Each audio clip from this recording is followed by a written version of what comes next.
அனைவருக்கும் வணக்கம். Welcome back to Madurai சுற்றலாம் சேனல். இன்றைக்கி எங்கே வந்திருக்கோம் அப்படின்னு பார்த்தீங்கன்னா, ஒரு வரலாறு பேசக்கூடிய ஒரு மாவட்டத்தில் ஒரு பேரூராட்சி கிராமத்துக்கு தான் வந்திருக்கோம். எட்டயாபுரம், தூத்துக்குடி மாவட்டத்தில் ஒரு பேரூராட்சி. ஒரு சிறிய ஒரு கிராமம் தான், ஆனால் ரொம்ப புகழ்பெற்ற ஒரு கிராமம் இது. எட்டயாபுரத்தின் இயற்பெயர் இலச நாடுன்றாங்க. பாண்டிய மன்னர்கள் வசம் இருந்த இந்த எட்டயாபுரம், இப்பகுதி எட்டப்பன் பாளையக்காரனாக கொண்டிருந்த போது 150 ஆண்டுகள் பாளையக்காரனாக இருந்த எட்டயப்பன் காலப்போக்கில் எட்டயாபுரம் என்று மாற்றப்பட்டது என்று சொல்கிறாங்க. எட்டயாபுரம் என்பது திருநெல்வேலி மாவட்டத்தோட இதற்கு முன் இருந்ததாக சொல்கிறாங்க. எட்டப்பனை முரண்பாடான கருத்துக்கள் பல பேர் முன் வச்சுருக்காங்க.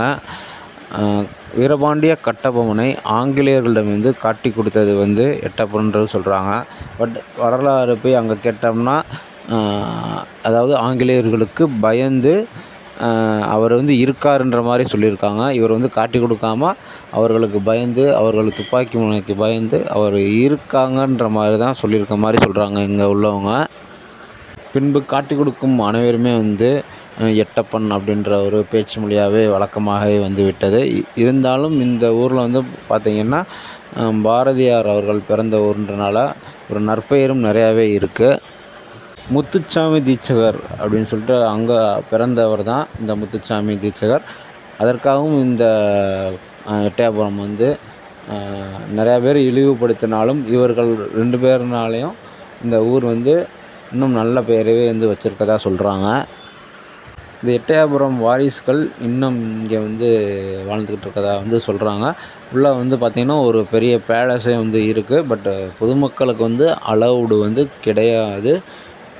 ஒரு சிவன் கோயில் இருக்கும், அதன் வழியாக நம்ம போய் இந்த வீடியோ எடுத்தோம். பட் ஒரு குறிப்பிட்ட டைமிங் மட்டும்தான் திறந்துருக்கு. அதுவுமே உள்ளே போக முடியாது, வெளியில் உள்ள மட்டும்தான் பார்க்க முடியும். வெளியில் உள்ள இடங்களையும் இந்த தூண்கள் இந்த மாதிரி ஒரு வெளி தோட்டத்தை மட்டுமே பார்க்க வேண்டியதாகிடுச்சு. இது அவங்க அதாவது மன்னர் வழியிலே இன்னும் வச்சுருக்கனால உள்ள அனுமதி கிடையாது. அரசாங்கமும் இதை பெருசாக எடுத்துக்கொள்ள. ஏன்னா அவங்க வம்சாவளி மக்கள் இன்னும் இருக்க காரணத்தினால ஆக்குப்பை பண்ண முடியாது. இப்போ நான் காட்டுற அனைத்து பில்டிங்குமே பார்த்திங்கன்னா, இடம் ஃபுல்லாமே பார்த்திங்கன்னா ஒரு இந்த பேலஸில் அரண்மனையில் ஒரு சின்ன பகுதி தான். இதுக்கு பேக் சைடும் இருக்குது. நான் ஒரு பகுதி தான் காமிச்சிருக்கேன். இந்த அரண்மனையில் 3 பகுதி இன்னும் இருக்குது. ஸோ இப்போ நான் காட்டுற வீடெலாம் எதுக்கு பயன்படுத்தினாங்க என்னன்றதே தெரியலை. அவ்வளோ அருமையாக கட்டியிருக்காங்க.